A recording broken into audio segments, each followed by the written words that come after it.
The In This League Podcast Network. Up on the podcast today, how exciting. This is a first-time guest on the podcast, but well-revered and known by all. It is the great, the powerful Ellen Adair. On the podcast, you can find her on Twitter at Ellen_Adair, Adair. Ellen, welcome to ITL. How are you? I'm doing so well. Thank you so much for having me. I'm extremely honored. The voice, your voice is so smart. You shouldn't be on the show. Like, we're not even getting into like what you know about baseball. Your voice is so smart, and you have an impressive resume that I know, especially when you talk baseball, it's got to get old maybe to some degree, but you are an accomplished actor on The Sinner and Homeland, both shows. I have to admit this because I'm an honest person. Both shows that I incredibly enjoyed, but did not go crazy far in that I need to. And I have not got to where you are in those shows, which makes it all but more exciting to travel in, and also on Bull, and hopefully more things in the future. And of course, we've seen you on MLB Network. You're on the podcast. You do so much great stuff. You are involved, but maybe most known as the #1 Phillies fan in all the land. So congratulations on all the accomplishments and all the acting. I want to talk acting, but we will not talk acting, my friend. Yeah, I mean, that's what I'm most qualified to talk about, probably. So yeah, let's not talk about that. You know, you say that though, but like your hits on MLB Network, quite impressive. Quite Oh, impressive. thanks. Absolutely. Thanks. Yeah. I surprise myself sometimes. Bogman and I Your voice is so perfect, by the way. Like, do you do audiobooks? Can you please start, or can you just start reading stories and then send them to me? So Ellen, Sure. Bogman lives and breathes audiobooks. And I would say if there was someone that could judge that talent, because Bogman likes to tell me, I mean, he calls it reading books, which it is not, but I know the it's information Sure it process is the same in your brain. So okay. it's the Ellen's same very thing. nice. Sure, it is processed in the same way, but Bogman consumes those like nobody else. And you know what? I gotta fully agree. You should like some audio. That's why podcasting is so great for you. But like a really killer audiobook is in the works. Maybe you could do like the Tony La Russa biography, and you could just throw in, you know, a few Have to have a couple expletives drinks here and first. there. Yeah, a couple drinks in there. Like I love throwing in a The couple of idea of you- expletives. Sorry. the idea of you narrating a book about Tony La Russa's life right now is incredible, because you get to be the detached, you know, fourth wall for our connection to Tony La Russa, and it could be so amazing. Could you work on that project for us? I would, Can we help I would you? gladly do it, and I would read it as gently as possible. Oh, I'd but do yeah, Like and then the like most Mary Poppins voice that I possibly could. you're real calm, but then like, you know, Yes, things I'm start starting to to get escalate. tired right now. It's working perfectly. I Things don't start to need any escalate. melatonin. I just need Ellen reading me a story to bed. This is amazing. Gladly. Yeah. No, I would love to do audiobooks actually, but you know, it's this whole other industry that you have to break into, and you really have to have your own home studio in order to do it at this point. And like my dog is always making sounds, and the you know, people in the hallway are always making sounds and things like that. So it would be, yeah, I would need a very good booth in order to cancel out the like New York City that's happening around me. And you are, it yeah. is very New York too. We get to see you. The video is actually up for our YouTube. People want to check it out when this a little bit after the podcast airs, but it is very New York, and New York lives behind you. But you ever do, I'd be glad to help you. That's my world, audio engineering, and I absolutely love it. And I've recorded some audiobooks, and you would be fantastic at it. But I don't know, maybe I give it a little bit of a life, a little bit of New York behind you. It's Ellen Adair's, audiobook readings with New York spice. Right in Yes. the background. And Mabel the dog. And Mabel yeah. the dog. Yeah. Inevitably make herself known. Yes. Well, we've got Mabel. We'll have Captain coming in here soon. Ellen, what is on the docket? What do people need to be on the lookout for? Obviously, take me into the ball game. You appear on other podcasts. What should people be on the lookout if they are looking to consume your content? Also shows, if you got anything that you want to plug there. Yeah. I think you hit the bullet points. I did shoot a Netflix show, just a single episode, but I'm not allowed to talk about it, so I can't tell you to look out for it yet. Can we? But yes. Can you promise? Can you tell us off air so I just know something that other people Yes. don't? Yes, but then you have Yes. to promise to not tell anybody. NDA. I'll sign it. You just Yes. DocuSign me over. So have I. Okay. So I probably shouldn't have admitted that I would tell you later, but probably they're not going to be I listening know to this. all the really big time directors in Hollywood, New York that are listening to this podcast. They will be coming after you for sure. Yeah. We're a big podcast. And I did a couple of episodes on this season of Bull, which I have been on before. If people are not caught up on their Bull, you can see me there. And I'm going to be shooting a movie in sort of like late June, but that's a movie, so nobody's ever heard of it. That's something that I've definitely learned from shooting a movie is people will come by and they'll be like, "What are you shooting?" And you tell them the name of the movie and they're like, "I've never heard of it." And you're like, "Yeah, because it's a movie. Because it hasn't come out yet." They're like, "Is that something I'll watch on my phone?" You're like, "No, it's something that you used to go to the theater for." Yeah. You can watch it on your phone if you want. So yeah, that's what's going on. But other than that, my podcast with my husband, we've been doing it for an entire year. Congrats. Which feels like a lot to us because we produce the whole thing. It's a good marker, a year. Yeah, we made it. So we Official. grade baseball movies on the 20 to 80 scouting scale, like God intended, Yeah, and have a grand old time. Okay, I have got a very important one to ask you. Oh, Have you, and forgive me that I have not done the research on this. there's so much to listen to these days. There is, of course. I mean, after we will be asking you to recite previous in this league talking points over the next hour. We're gonna your favorite over the last year, so don't worry, the test is coming. I can sing the Shogo Akiyama song. Yeah, well, okay. Shogo or Alvarado, which song is better though? I mean, How would you grade them on the Shogo's 2080? Yeah, actually, will you grade them for me? Shogo is an original that I wrote, but Alvarado is taken to an Eagles classic. They're in different Desperado. genres, you know, They are, because they are. one is basically a cover and one is. But if I'm gonna just grade them as art, As they should be, right? as they should be, you know, I feel like Shogo Akiyama is a 60. Okay, 60 grade art. that's generous. That's 60 grade generous art. That's, Okay. that's strong. And I think that maybe I'll say that Alvarado, why don't you get some save chances, is maybe a 55. Just Okay, you're fair. because it is taking off of another song. Yeah, it is. I mean, it absolutely is. It's But very I generous. think I perhaps more delight to sing in Alvarado. Yeah, I mean, that was our only interaction. This is the second time we've ever gotten to really speak with each other, because the first time of our interaction, outside of like little Twitter stuff, was me, you acknowledging that you liked the Alvarado clip, which I had no idea.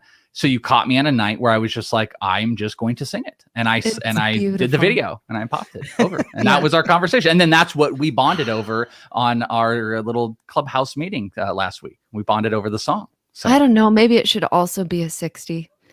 It's just 55 so is I good. like that you're Room for rethinking growth. your Oh grade my of gosh, these we change goofy our scores songs. all the time. We even have a sound cue for when we change our scores. Okay, Do you so this have is the- do you have like scales for the characters in the movie too? Do you grade them on the Ooh. 2080 scale? No, we do have delightfulness of catcher character. That is a tool that baseball movies have. And we have delightfulness of announcer character.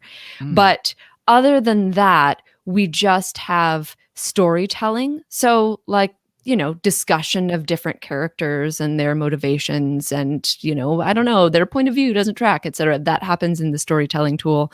And then we also have the acting tool, which is separate. So that brings me to a really important one. There's a baseball movie that has imprinted in me that I hate. I absolutely hate. And There's a baseball movie you hate. Oh yeah. Yeah. It happened at a young age. There are so many hateable baseball movies. Are you kidding me?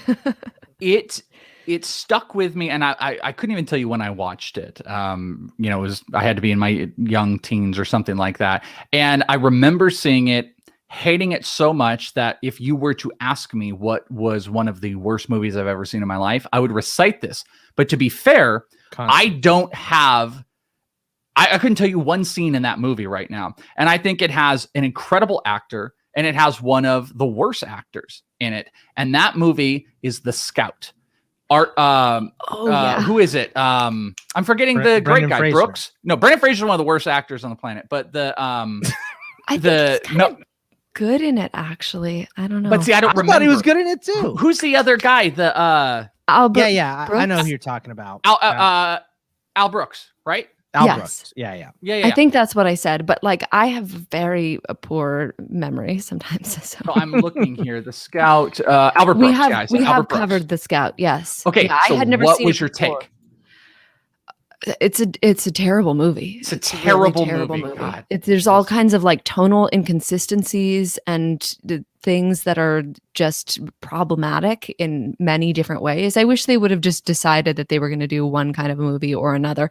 I was not helped by the fact that Eric, my husband that I podcast with, had seen this movie in his youth and remembered like, oh, actually it starts off okay, but then the ending gets really crazy. But right off the bat, I was like, wait a second. He can't sign that picture. That picture is like a freshman in college. I had thought that I was going to be okay with the movie up until a certain point, but like right off the bat, the movie and I just got off on the wrong foot. So what is it, like a 30, 35? Well, we don't give an overall grade, but maybe we should. You should. If it's on the scale, we got to give it a Yeah. scale it. I mean, it feels like a 30. 20. Yeah, Feels like a 30. I could be wrong. I should probably go back and watch. It's a 30 movie about a 100 prospect. Yeah, I exactly. guess. I guess it was just atrocious, and I remember hating it and actually getting like mad because you're right. Brendan Fraser is not the worst. Like I've been watching. Interestingly enough, he's in the Doom Patrol. And Brendan Fraser plays the voice of like this robot, and it's like, oh wow, I enjoy Brendan Fraser doing voice work more than I do than physically seeing him act. That's even better. But come on, you didn't movie, enjoy Encino Man a little bit. Sure. Come on. I mean, all of those were in my time period. I was, I think, 11 when The Scout came out. It was 1994. So it was in my wheelhouse to not like, and I'm glad we are on the same scale here. You know, an interesting thing you and Bogman, Ellen, have in common is you both are actually known in completely different realms for your team celebrations. And Bogman, for years, has celebrated essentially punishing himself for the Diamondbacks. 2 years ago, you know, in our little dumb fame world, Bogman decided to eat Carl's Jr. for every win the Diamondbacks had. Or was it win or loss? No, it was every loss. It was every loss the Diamondbacks every loss, had. I would go to Carl's Jr. and get something off the menu and eat it and make a video. That was, and I was keeping that Carl's Jr. alive. By the way, it is now closed. It is. Oh. And there was like 80 plus losses. Then the next year, during quarantine, Bogman ran the miles in differences the Diamondbacks would win by or lose by. I can't remember. Lose by most of them. I didn't get them. all the way through it. Obviously, I had some family stuff happen. But yeah, I mean that was. And then when Welsh said to me, "What are you going to do for the Diamondbacks this year?" I said, "Nothing. Absolutely not. No. It's not happening. This roster doesn't look fun." So I don't want to kill myself. So punishment. There was punishment there. You have a celebration with these dance videos that are the greatest. They're so nerdy. What inspired? They're amazing. They're amazing. Your inspiration, please. I love that you pop up. It looks like you got. Why do you look so embarrassed? You got like a pop-up awesome. green screen or something behind it, and you break out with a dance. I will tell you, I swear to God, the first couple times I actually ever saw them, because you're so consistent. I was like, are these just? Do you have one video you loop when you play? No, they're all special. They're special in their own way. Every win is special, Welsh. Why Ellen, shouldn't they be special dances? It is special, and I am so honored to have two of the just most prominent team celebrating voices in baseball on this podcast with me. What inspired you? I don't do anything. I just sit here and just talk. Yeah, well, what inspired me to do it was the fact that I couldn't go to baseball games. So, you know, my husband and I go to baseball games pretty frequently. I think it was 2015 maybe that we realized we were pretty close to going to 15 games in 2015, and we're like, that'll be fun. And so then this sort of sent this precedent that we were going to have to go to a more and more and more games each year, which was a precedent that I like. But obviously in 2020, that wasn't going to be possible. And I really like to cheer. Some of my earliest like quote baseball writing was on what I consider to be subpar cheering that I hear all the time, and my theories about how to do better or more interesting or more creative cheers. What is subpar cheering? Like the wave? The wave. The wave is definitely a subpar cheer, no yeah. question. The two instances that specifically prompted me to write this series was, these were both at Citi Field. I live in Queens, despite I'm a Phillies fan, but I live in Queens. And one of them was a guy who just vociferously booed Jay Bruce every time he came up to the plate. He reminded me. Was he booing or was he Bruce? He was not bruising. I mean, Oh, I was okay. close. He was Yeah. booing. And Okay. I was just like, dude, like he hasn't done anything. I mean, I realize that's part of the man's problem. It's like he hasn't done anything. But then the other one was we were at a Mets Nationals game and some guy kept on yelling out, "Hey, Scherzer, you suck." And I was like, look, that's not creative or even factually accurate. So you got to do better. I love it. Yeah. Why? I cannot be more on board with this. Like, why have you not created a series about this? So you should have. Did anybody see? I'm sorry, Boggs. I kind of cut you off here. No, please. There was a Netflix show that I'm going to completely forget what it's called. Somebody put me onto, and it was about this guy in New York who was with his dog, and it was like following his dog. Our boy Jag will know what it is. It was like 6 episodes, but the episodes were like 9 minutes long. And there was like 6 or 8 episodes, and it was this guy with his dog, and he was doing weird stuff and dating and meeting. But the show was about this little dog that he had, and I'm doing a horrible job selling it. My point is, these should be this should be a short like Netflix series where you could highlight all of these. This is an amazing idea. That was or just actually a YouTube series. That was my initial idea, was that I was going to make a short series of videos. And then I wasn't ever sure where to film the videos of me just talking about the thing. I thought, I'll do it at the ballpark. But y'all, it is always loud at a ballpark. Yeah. Even if you go super early, there's still like, step on down for the blah, blah, blah. And like, head to the team store. I was like, this isn't going to work. Again, I can help you. I have recorded at ballparks before with microphones. Me and Ian. That's we've how done the interviews. Welsh became famous during spring training during that Fernando Tatis Grand Slam. Yeah, that was a little bit different. Ballpark. But yeah, but it also was limited capacity and all that stuff. So. But I'm just saying, but for like a 4 or 5 minute thing where you're talking, but I had gotten to the point where I had recorded different instances of me cheering in the way that I recommend in real ballparks in real time, because that was perfectly easy to do.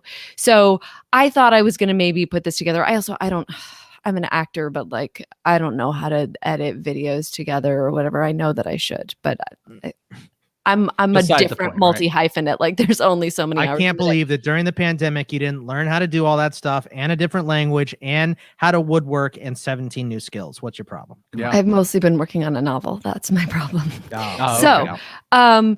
So anyway, I instead decided to turn it into this series of articles with the like small videos embedded. But like those videos still exist, and I would be happy to turn the articles that I wrote, which were basically just article versions of the videos I was going to make into videos like I originally intended. Yeah, I think it'd be great. I think young kids would say turn it into a TikTok series. You could do it into quick TikToks. Those kids, but then it kills the art. All right. That was very fun. So I'm not sure I answered your original question. Yes, please.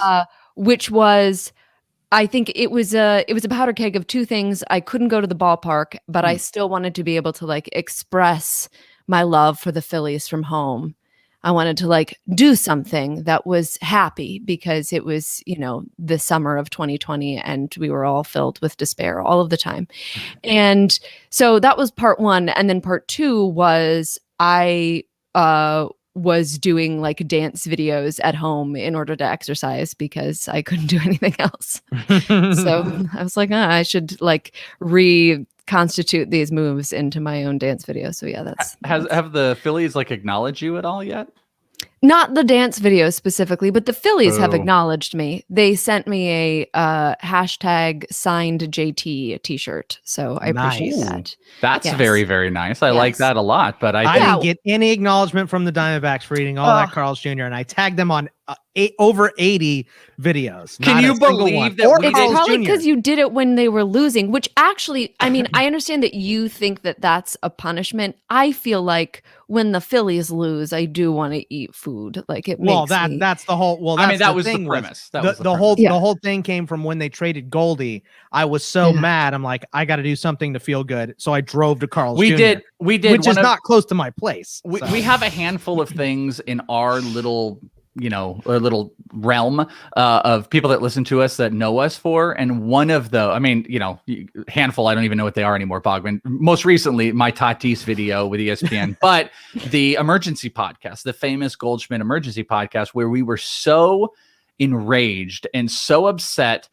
I forced Bogman to do a podcast. He was on his phone in the drive-through. And I was telling Bogman to ask the people at the drive-thru what they thought of the trade, and he was eating, and we were mad. And it since then we could never live up to that again. But people want us to do it. So Brilliant. I know. Can you believe the Diamondbacks didn't acknowledge us when we were punishing ourselves when we lost? I can't even imagine Brilliant why. content. Yeah, that's what we do. Well, that's what we're here for. All right, let's actually talk about some content. Let's talk about some stuff. There are quite a few things that are on the table here. And it was very, very nice actually getting to know more about you and getting some of the history down. I think that's very good for the audience and myself, and I much enjoyed it. I don't even know where to start because there's some Philly questions. We did a Twitter poll, but I want to start with this. Your take on Mike Trout. That was the big one that we kind of walked into as we're recording this today. Mike Trout is going to hit the IL. He's going to be out 6 to 8 weeks. The injuries have been brutal.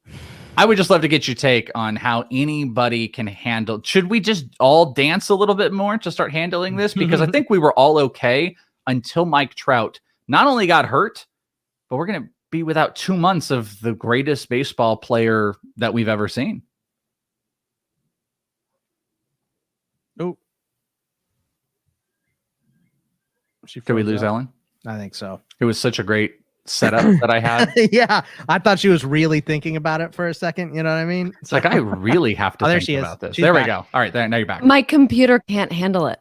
My computer's I like, said- look, Mike Trout is not playing baseball right now. I just shut down the internet, which it's been doing all the time recently, and it's very frustrating. It was a perfect segue. It worked perfectly, so don't worry. Yes, So yeah. your take on Mike Trout and all the injuries. I don't know, ice cream. It's not Carl's Jr.? bad. We should I eat like ice that. cream. Yeah. Yeah, Carl's Jr. Okay. Yeah, it's just, yeah, I feel like there can be no take for this, and it's Good sad point. for me because I obviously it's a tragedy any day that Mike Trout could be playing baseball and is not playing baseball, and it's also a tragedy because like I just really sort of like the Angels. I get that they're perennially disappointing, but I'm always like, well, what if maybe this year the Angels? And so it seems like that wasn't happening anyway. Although Shohei Ohtani is an alien. Swole hay. Yeah. Yes, swole also hay. that. I mean, also just really the dreamiest in every single way. An alien is a reference to when we did a podcast on the X-Files episode about baseball. They sort of posit this theory that really exceptional baseball players were actually aliens. And so I was like, we did a little segment that was like alien or not, where I was like, Jacob deGrom, obviously an alien. Clear. Obviously an alien. So Yeah. It's actually Shohei funny you Ohtani. say that. There's an artist who's doing this series on Tops right now, Alex Party. He's kind of a gore artist. He does almost, it's not like Garbage Pail Kids, but just like, really dark art. And he has been in line to do this series of, I've got a couple up there. He did a Mike Trout one. He did a Ronald Acuna one, a Brian Hayes. And he just did one. It just got released, or it's releasing on Thursday, of Randy Johnson. And it makes me think because he calls it it's like the, I don't know, Anna Bright series or whatever. It's just alternate universe of monsters with baseball players and aliens coming down. Like the Mike Trout one is this alien that takes over, and he's created this alternate universe. And the Randy Steals his Johnson one, gaff. Well, the Ronnie, I would. I mean, I would get an alien to put the cap on right now. But the ball is alive for Randy Johnson, and it's funny in his sell sheet. That one probably came out today because this is the anniversary. Oh, it's coming out. Game. Well, they announced it on Tuesday. It's coming out on Thursday. But what's unique about it is in the conversation about it, he talks about how much he loved Randy Johnson, but also how alien he is. He's not of this world. If there was someone you would say is using a different object and had a ball that, because the ball is like, it's like biting and it has teeth, and Randy Johnson's throwing it, and they're actually taking the birds too, when the bird thing. And the idea is like Randy Johnson is not the funniest human. death of a living thing, unfortunately. I know. Yeah, they're like, hey, let's put this out there. But and Randy loves it so much. He bring it up every time. He hates it so much. Rightfully so. But I think it's interesting because like when you say that, Randy Johnson would be one of those people I would look at and I'd be like, alien. Like if you would ask me who are the alien players, like top 5, Randy Johnson, alien. Absolutely. I mean, Mike Trout is also an obvious top 5. I feel like currently for like being an alien. I mean, what human would be like that interested in the weather? Yeah. And also alien in that he is the least recognizable superstar on the planet. He somehow was able, it's a cloak. It's like the Harry Potter cloak. Like he can walk around still without being like, you could put him in a lineup of non-ish sports fans. My wife, you could show athletes. She could pick out probably a decent amount just from me talking. There's no chance she'd be able to pick out Mike Trout. He's just elusive in that he's the least recognizable of the absolute superstars that epitomize the sport. Yeah, his cloak is the like Jersey boy cloak. Do you know what I mean? Yeah, like it's the cloak of just being from New Jersey. So Eagles fans, like, right? Naturally, sort of elide that person. Yeah, yeah, I like that. All right, Boggs. We did the poll, and I'll let you set this one up. I would love to get Ellen's take on the poll that we put out in the last episode. Yeah, it was a good one, Alan. It was Jared Kelenic versus Jared Walsh for the rest of the season. Who would you rather take? Because we were talking about it, and Welsh said that he thinks that Kelenic can be a 2020 guy the rest of this year if everything works out. That's kind of his peak for this year, maybe a little bit better. But Jared Walsh is killing it right now. Yeah. So who do you think you would rather have for the rest of this season? The battle of the Jareds. It's right. tough. One with 2 R's. It's yeah, exactly. They're spelled differently, but I don't know. It's hard to argue against one of the guys that we've seen this year who can actually hit for batting average and is like also contributing for you in other categories. And it's still, this question still feels to me a little bit like, do you want this new car or whatever's behind door number 3? It could be a car. It could be a car. Thank you, Peter boat? Griffin. Yeah, would you like this boat, or would you? It could be anything. It could be a boat. It could be a boat. Yeah, exactly. But I think I'm gonna say Kelenic. I don't know. I mean, maybe I'm bought in on the hype, but also, I mean, maybe I've just been bought in on the hype for a long time because he was my first ever pick in the Scott White Dynasty League that you and I play in. So we do, but I'm not very good in right now because all of my players are hurt. Same. Yeah. My bench has been like just stacked with players who are on. We're going to get to a point where list. No one can use that as an excuse anymore because everybody's hurt. Yeah, I guess we're almost to the point where there's not enough players for a league like that Ellen and I are playing in. 24 team points. Like we're getting to the point where they're all so many hurt. Like, what are we to do? Like, I literally don't have enough IL spots. I had to replace Mike Trout with Steve Wilkerson. That's not good. That's not a great feeling. Oh, no. Oh God, no. Yeah. Yeah. No. That's where I'm at. So on the poll, by the way. Oh yeah. Sorry. On the poll, I do have a non-emotional reasoning, which is rare but true.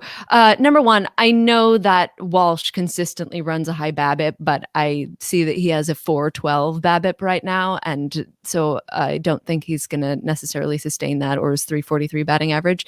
And I also think you'll get more stolen bases from Kelenic, which Walsh has 2 on the year, but that's about as many as he's had in a season.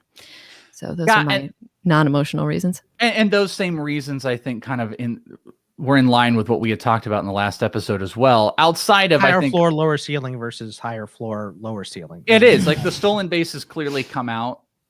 It is truly just a matter of like, what do you believe in Jared Walsh? Like he will come back down to earth, but does a 412 BABIP when it comes back down, how far, how much does he correct, and does that correction, because he's not going to hit for 343. That's not what we're even banking on. But if he ends up as a 270 hitter, the problem with that on the year is that he might have to correct down to being a 230 hitter for a while. And I didn't see the final and I'm going to give that on the poll, but what I guessed, Ellen, was, and you can guess too, was I thought this was going to be like 65-35 in Kelenich's favor, because he is the shiny new toy, and that's what people gravitate more towards. What do you think? What do you think? What do you think it's going to be at? Oh, what do I think the poll percentage wise in favor of whom with what number? I mean, you presented that like that's not what's going to happen. So anything is possible. I'm going to guess 70-30 Kelenic.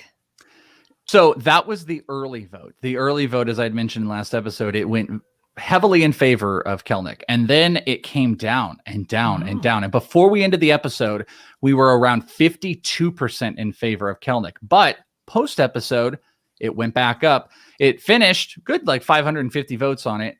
56.1% in favor of Jared Kelenic, even though Jared Walsh is dominating right now. But I think people see the same. I think people see the same regression in play and acknowledge the lack of stolen bases. And to me, this truly is. If you don't believe in Jared Walsh, don't worry about it. You just move on, and you don't even have to justify anything else. But if you believe in Jared Walsh, this becomes more about the floor of Walsh versus the upside with stolen bases to Kelenic. Because it's a fairly level-headed response, I feel like, because most of the time when, shiny new toy, that's what everyone flocks to. So it surprised me a little bit. I feel like, I like them both. Yeah. And that's respectful. That was actually the very first response we got was both. And it's like, no, this is a poll. Like, you have to pick one. You have to take a side. But like, you would be ecstatic if Jared Kelenic after a month was doing what Jared Walsh is now. But if you're not a full believer in the bat sticking around, Jared Walsh does. I said Jared Welsh. I said my own name. Jared Walsh. Well, it's also kind of like a combination of, Kelenic and Walsh. Yeah. Just a big, Welshnick, of course. When Welshnick. When you think of Welsh, you think of Jared Kelenic and Jared Walsh. And we can be sounds like a curse. Welshnick. Yeah, a three-headed monster. Let's do a couple Phillies questions with you, Ellen. Are you ready? Okay. Yeah. Aaron Nola has been fine this year. He has not been fantastic. He's been what I would say less of the ace than we would have expected, like in Tout when I went all in on Aaron Nola, and that does not work out. I like how you're putting this so nicely. I'm putting it nicely. It's very respectful. Appreciate it. Rest of season, would you rather? And true test, would you rather have Aaron Nola or Trevor Rogers, who is sporting a sub-2 ERA? Looks incredible. Ellen has left the microphone with her hands on her face. This is how painful this one is. Aaron Nola, Trevor Rogers, rest of season. Oh God, this hurts so much. I'm not sure if you know that like Aaron Nola is my favorite person I don't know. Okay. All right. Of course. That's it's why. Not just that he's on the Phillies. So Trevor Rogers is awesome. Like, I am very happy to roster Trevor Rogers on a team where I also have Aaron Nola, and I don't have to make this choice, and I can say both. Like, he gained velocity, and his fastball command is great, and so he's fantastic. But I have to say Aaron Nola. Just, I don't know, because I feel like otherwise I will disintegrate into nothingness. But I also think, friends, I don't know how much time I spend thinking about Aaron Nola and like what is wrong and will he fix it before his last start, which was like a baseline quality start. Well, it was 6.2 innings, but I had tweeted that I should have a different name for all the different anxieties that I have before an Aaron Nola start, like the Eskimos do for snow. So the thing do they really? I didn't know that. How many words do Eskimos have for snow? I have a hard time remembering exact numbers. It's like 38 different names, something like that. Anyway, that's a lot. Yeah. Because there's like lots of different kinds of snow. They deal with it all the time. You could be like, we could have a what's that movie? the anxiety movie by Pixar, where they had the little different emotions. They had anger and they had happiness Inside and Out. depression. Yes. Inside Out. You could create your own Inside Out world for Aaron Nola. Except for they're all Aaron Nolas. They're all different Aaron Aaron Nolas. are They have different different Aaron names. Nolas. Yes. Yeah. So the thing that I have observed is just that in perhaps since his earliest starts this year, he just hasn't had all 4 of his pitches working for him. And so in some ways, I want to say, well, then I should prophesy a time when he will have all of them working again, because it's not just one. So for example, even his complete game shutout of the Cardinals, his two-seamer was like, did not show up for work that day. And like, he still dominated because his curveball and his changeup were still fine. But like in his last start, there was no curveball. And some days there hasn't been a two-seamer. And I know sinkers are not as popular, but it's a very useful pitch for him in terms of just the way that its movement kind of complements the changeup to the other side. So the thing that I've most observed is that it just seems like he's getting under his pitches. So they're like landing higher in the zone than I am used to them landing for the sort of like platonic ideal of like, where is Aaron Nola's changeup or curveball or two-seamer gonna land?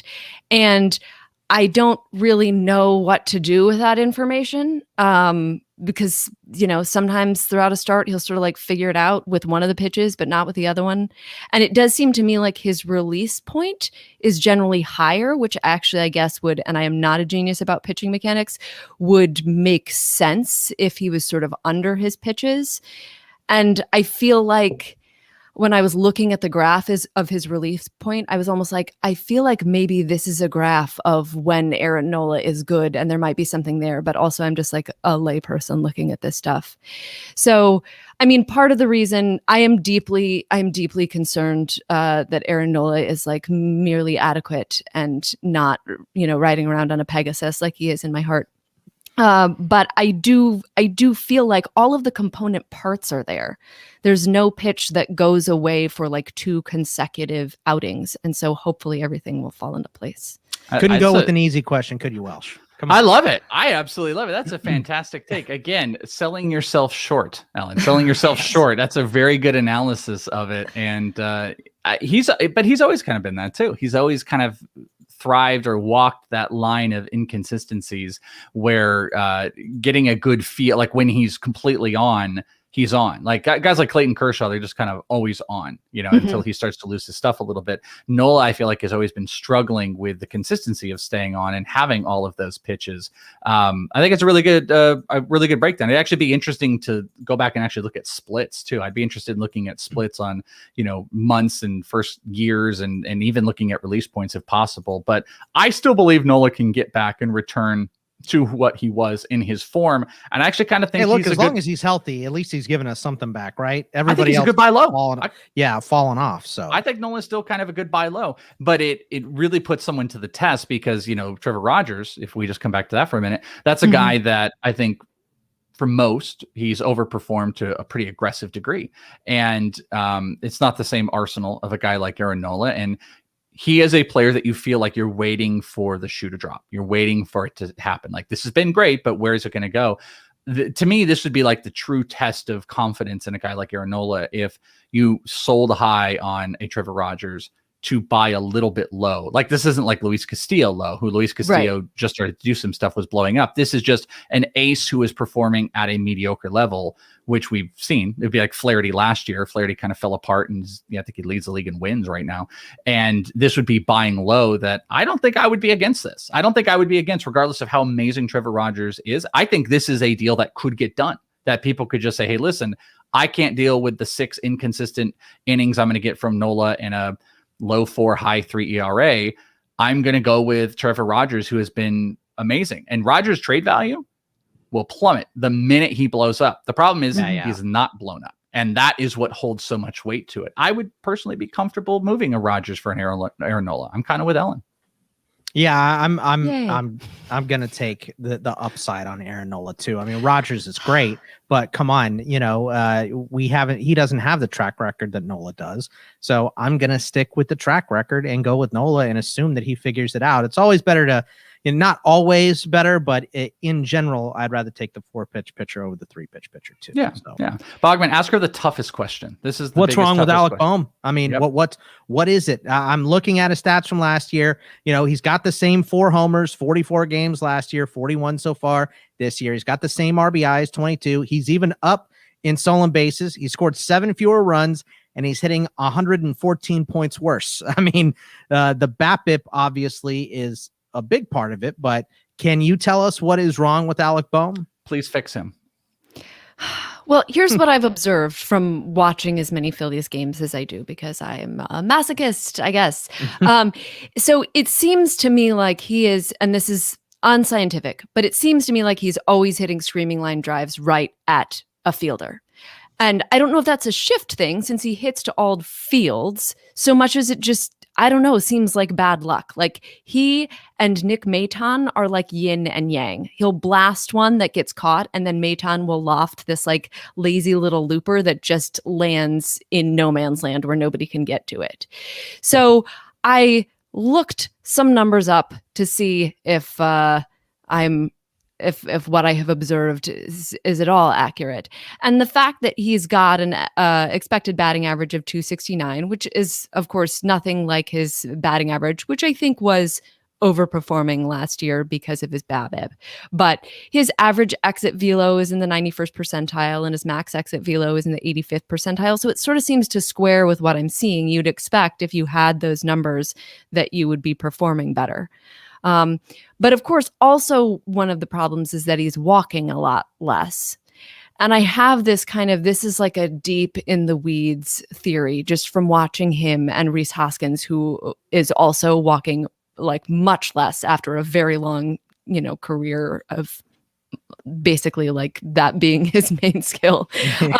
So it looks to me like there's been an emphasis this year, as opposed to previous years, on opposite field hitting, just from watching both the hits that they're getting and also the pitches that they're swinging at. And this is borne out for Bohm. Bohm is actually hitting to the opposite field more than he's pulling the ball, where last year it was about even.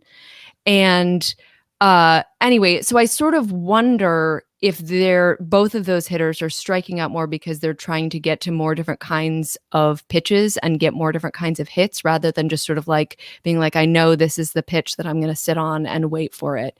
And maybe that's dumb, or maybe it's exceedingly obvious, but I feel like that's what I'm watching. That's the only insight that I have to give. It's funny because I just looked this up as you were talking, and shift versus no shift. Last year against the shift, he hit 381. This year he's hitting 370. Last year against no shift, he hit 346. This year he's hitting 256. So I think that would explain a lot of it, is that he's not, obviously the field isn't moving, but he's hitting to different parts of the field. So the no shift is getting him more. So what you said makes a ton of sense. What's really interesting too, as we're doing this, you almost have the exact same sample size of the amount of games and at-bats he had last year to this year. He's got roughly 150 plate Who's appearances not listening or so. To who now, Welsh? Because that's the first thing. No. But what I'm getting to something. Okay. I'm saying you're at you're at like an extreme on all sides of it. Plus you've got that sample size. You've also got an almost exact mix of the pitches he's seeing. 63% fastballs last to this year. 27% breakers both years, and 9% off speed. I mean, you're talking identical. What is one of the biggest differences? And this is what I think actually makes him a very smart hitter, even though I've been critical of him after my interview with him, is you can see he cannot hit fastballs right now, but he's crushing off-speed pitches. 353 he's hitting against off-speed pitches right now, which only account to 9% of pitches he's actually seeing. He hit 337 against fastballs last year. He's down to 198 right now. Guys sitting back. This is probably one of the first times he's really, really had to implement heavy analytics into his game, because when I interviewed him in 2019, Ellen, one of the things I tried to ask and figure out was what part and what element of analytics might, or any of that advanced stats might have played in his game, and it was nothing. He was just like, nope, I don't do that. I don't listen to it in season. It's not part of who I am. He trusts himself as a hitter. Well, that's probably changing, and the team is changing that now. So that type of change for a hitter like him, you're going to see a rough patch. I think it's encouraging to see him hitting off-speed pitches like he is, and it's a total it's an outlier that he's hitting sub 200 against fastballs when he didn't do that last year. That looks like an adjustment period. And again, I will kind of buy back on Alec Bohm going into next year. I think, or coming into the rest of this year, I think you can buy back on a return. Yay! Phillies in 7. All right. So we fixed it. So you feel good? You feel good about Alec Bohm? I do. Yeah. Well, I mean, return at least. Yes. Yeah, I do.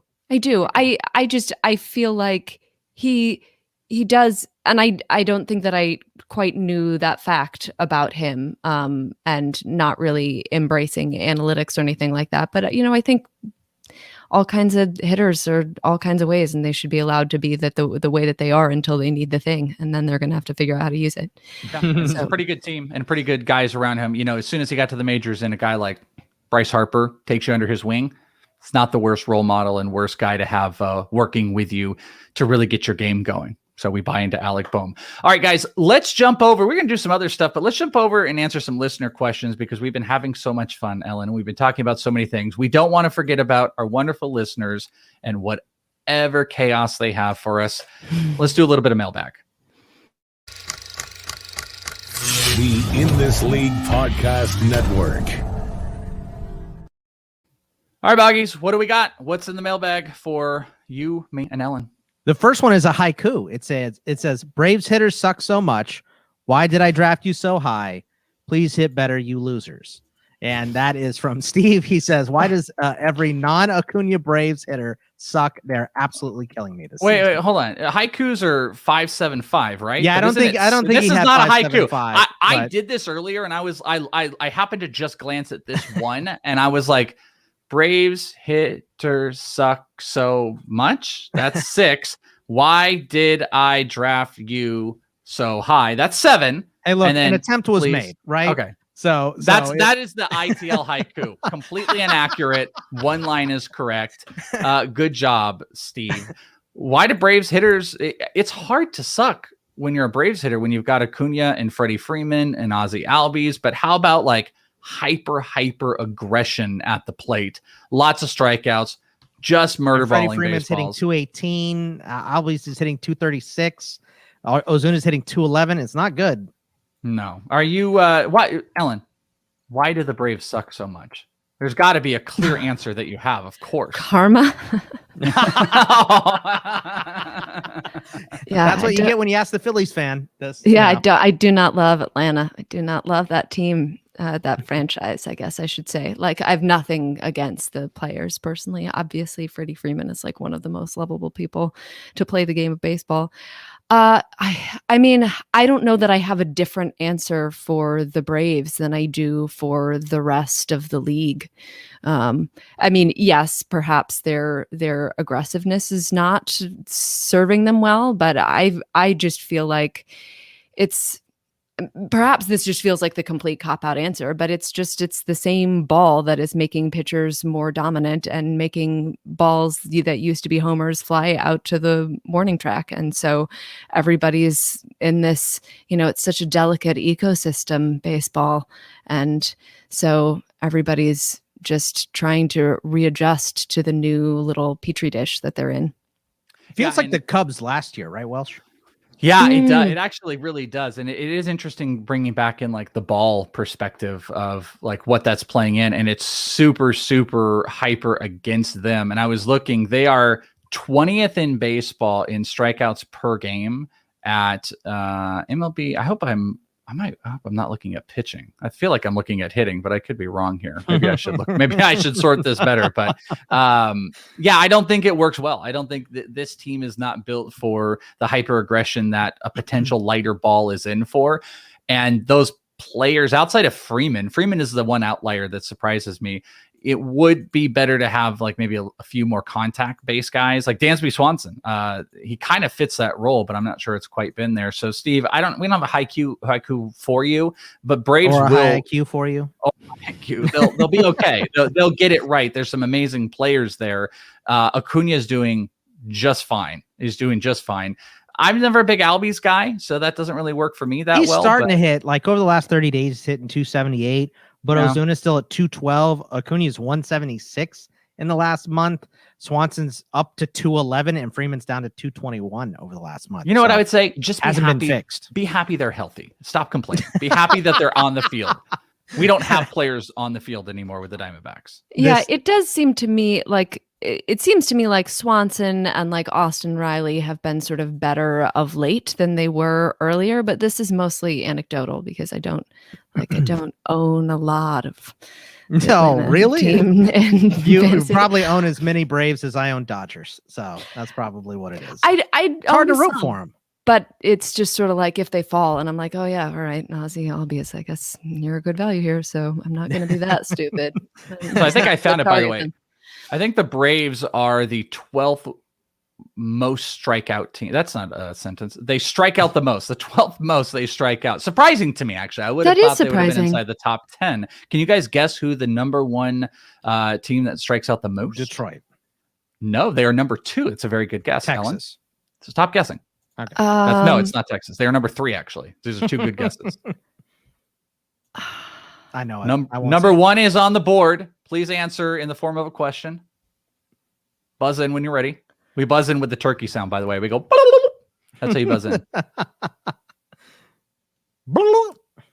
I'm sorry. I do very poorly when put on the spot for questions. I do too. Actually. I'm the worst at that. And I don't know. I'm just like, I don't want to offend any team by guessing. I'm going to guess the Orioles, but I don't feel like it's them. It is not them. Actually, where are the Baltimore Orioles? They are not on this list. Do they not strike out? No, they're down near the bottom. They're down at 22. Good for them.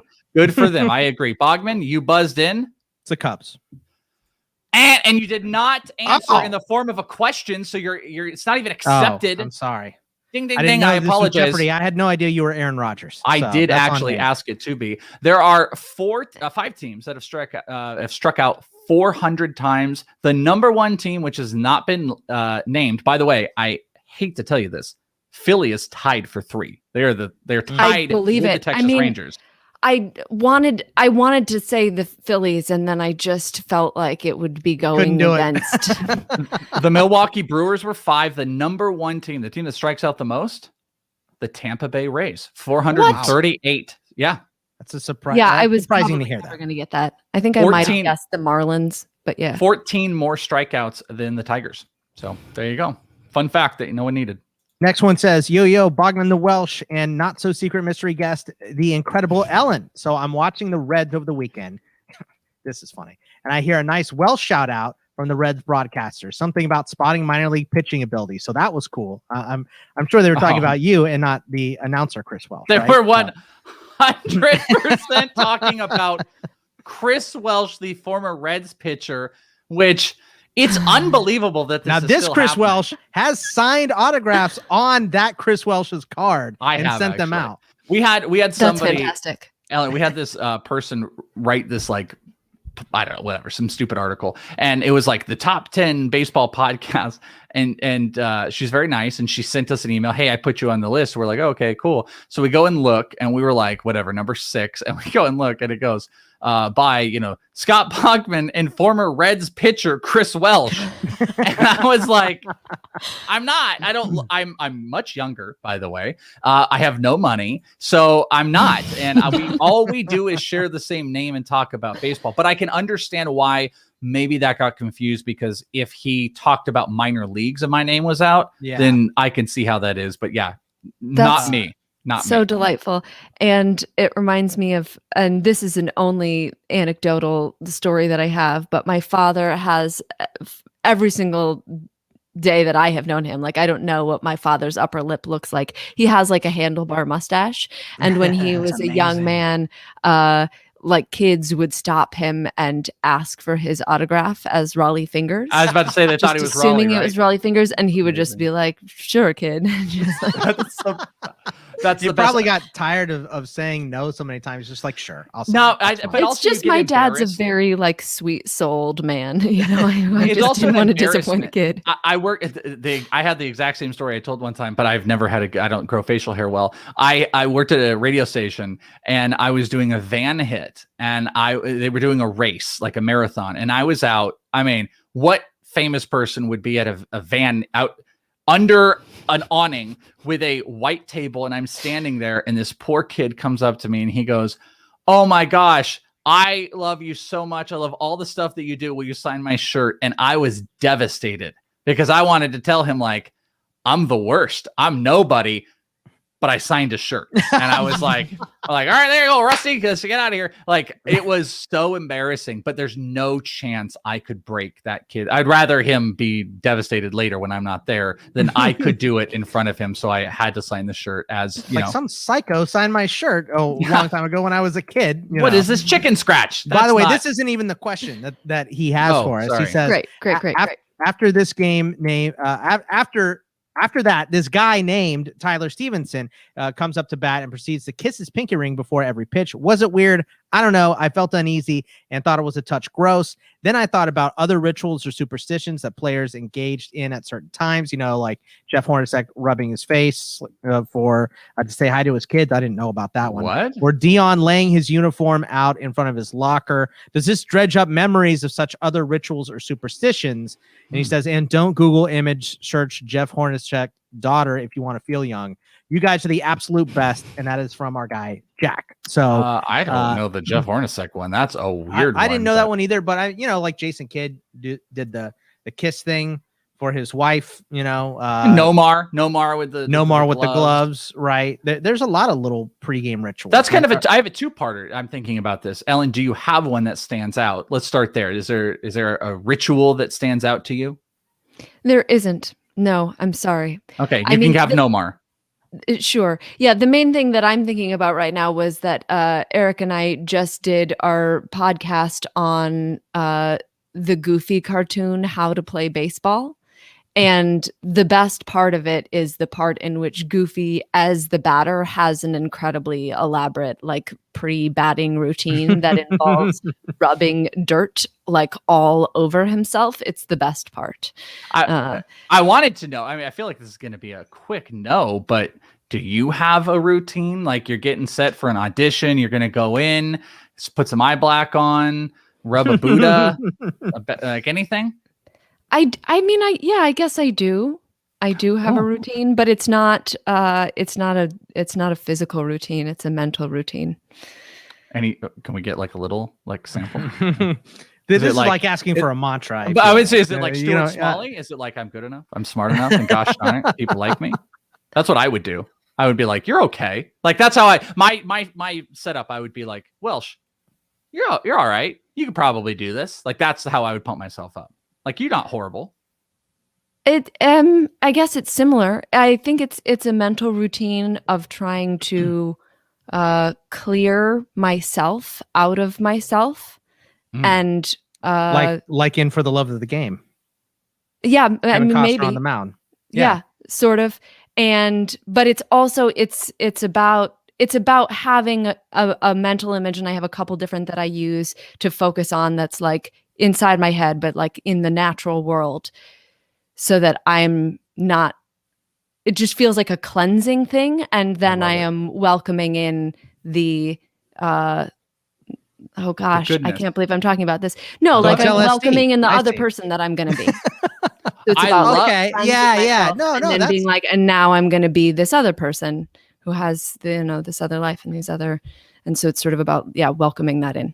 Ooh, see, I feel like that would be really good for like the multiple personalities I feel like I am battling in myself. If I could just tap into them, I could do so much more. But my problem is, I think they exist, the feelings exist in different forms that I have no control over. And that is where my forms of it, your Aaronola anxiety, my anxieties are battling with all the different versions of myself. I very much like your routine, and I respect that routine. And thank you for sharing with us. I remember Jim Thome like pointing out to center field like every time he comes up. And the one I remember just as far as the Diamondbacks goes, and it's gross, but Steve Finley grabbed his crotch before every pitch. Every pitch that came, he grabbed his crotch. And I was like, am I the only one noticing this? Does he do this before every pitch? And but you can't bring it up to anybody. it's like centering himself, I guess. I don't know what it is. That's what you call it, I guess. Whatever it is, he did it. So and that Ryan was Howard did the too. same thing of just, and it was just sort of like him settling He learned it himself. from Jim Thome, by the way,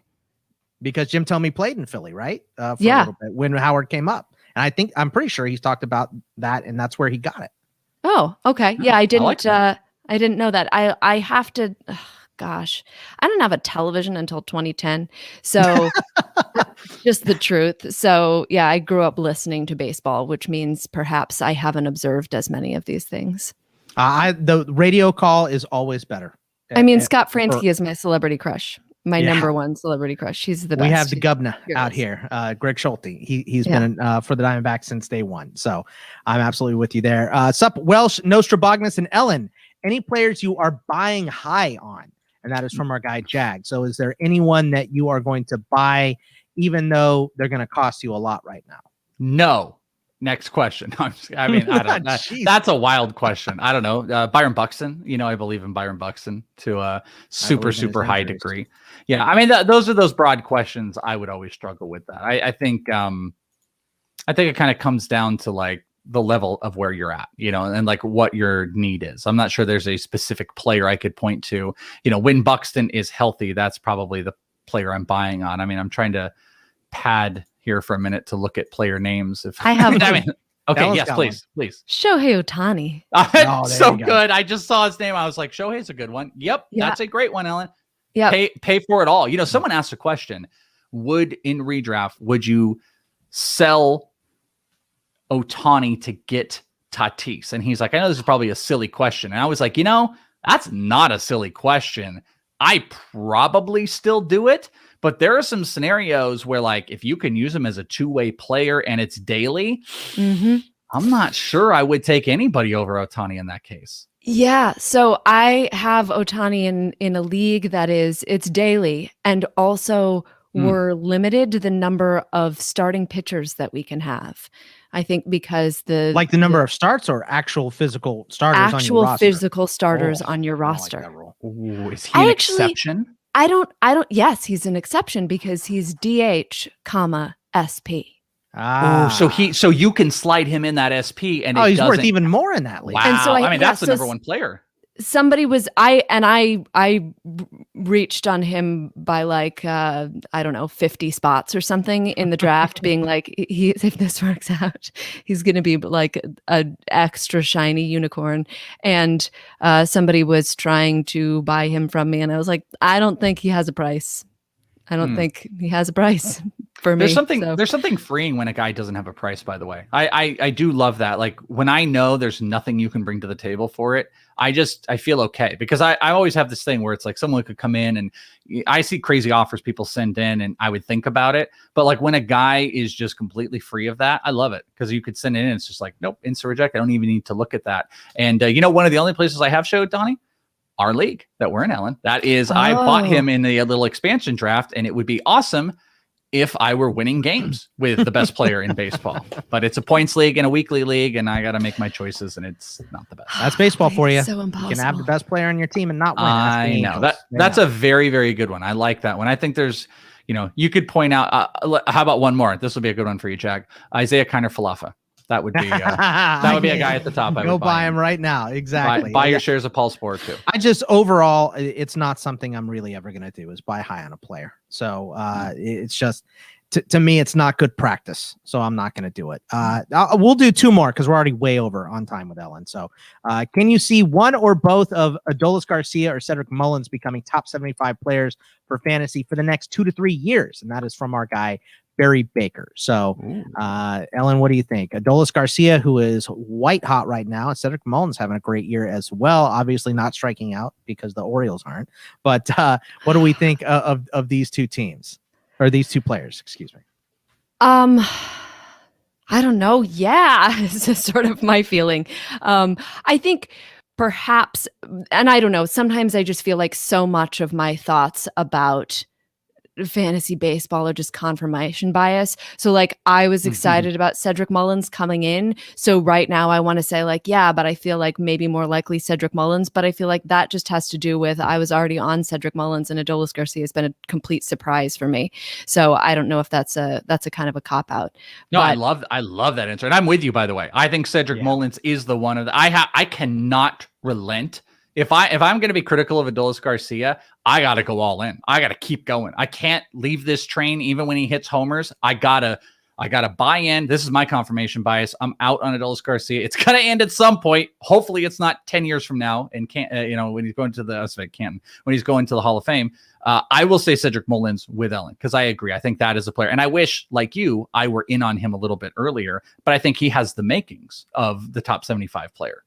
Yeah, and I'm with you too, Ellen, because I don't think it's I don't think it's that preseason hype at all. I think it's the expectation and the pedigree. Adolis Garcia has kind of come out of nowhere, right? So we expected Mullins to take a step up, and a lot of people liked him in Baltimore hitting leadoff and all that stuff. So just because the expectations are there, I think I'm going to be with you guys because I think Garcia, I'm not going to call him a flash in the pan because he's been incredible. Most of those guys that are flash in the pan do it for a month and then go away.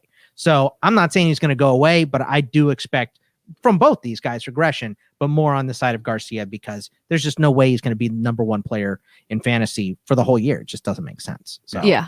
I don't think that's going to happen. Last one, and this is a good one for my guy Luke. He says, who is someone that hasn't broken through this year, but you think is on the verge? He said, Cesar Hernandez got me thinking about this one. Also, thanks for brightening the fantasy baseball world in each of your own ways. All the best, Luke. So that's very nice from Luke. That's an affirmation I'll take. Thank you very much. Absolutely. So, love super broad question. Run it by me again. It's someone on the verge of breaking out that you think that hasn't yet, that you think is on the verge. Someone who's about to break out for the better this season. That's a super tough one. That I feel like, and this can be from anyone. This can be a vet that hasn't lived up to it. This can be, it could be Alec Boehm, right? For all the stuff that we just went over. So that could be a more than fine answer. I'll throw you guys mine first. DJ LeMahieu. I took him all over the place. He is not living up to expectations. He's already had his breakout, but he hasn't hit where we think he's going to yet this season. And I expect him to get better as the season goes on and we get into the summer.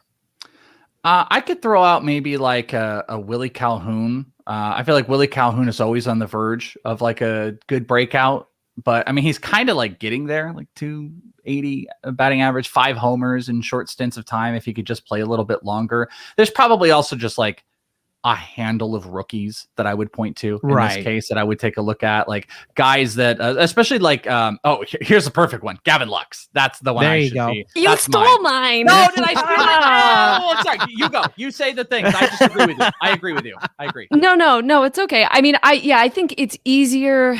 It's easier for rookies. And I feel like he's a great example of somebody who has not broken out yet. And I feel like it mostly just kind of has to do with, to me, like, what are we going to see him do against lefties? Just because he's had kind of such extreme splits in that particular regard. And so if he can prove that he should not be platooned in sort of like even in Dodgers land, then I think, he's going to really take a next step. And I was thinking of Lux. And I think that there's also, I don't know, I really like Nate Lowe, and but I realized that he was great at the beginning of the season. I don't know if that counts as a breakout.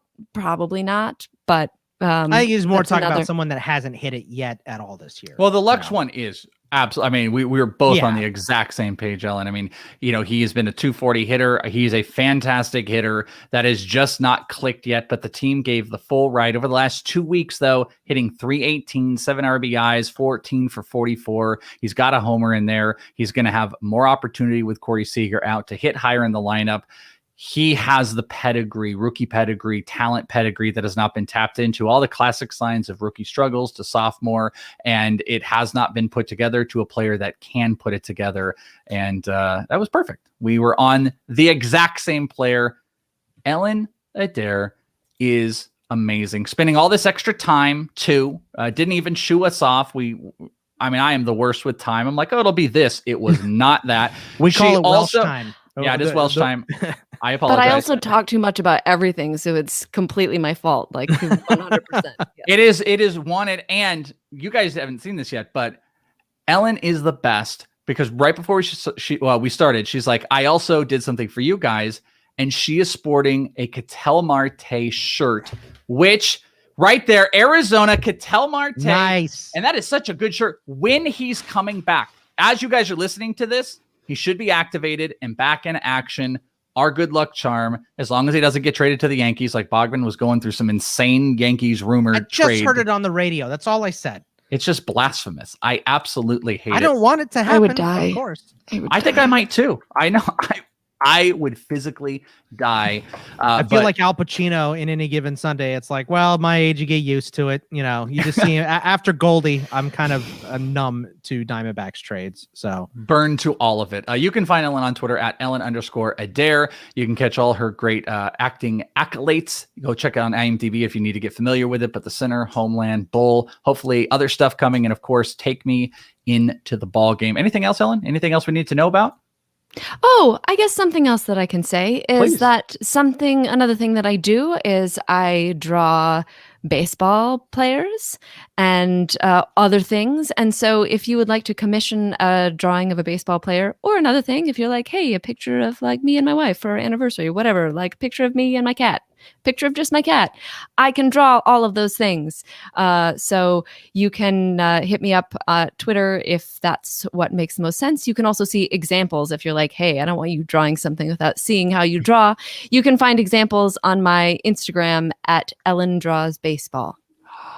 I'm That's very amazing. close to having a website. I have been working on it forever. I've just been like too busy to spend time on it. So soon I will have a website that I can say, go to this.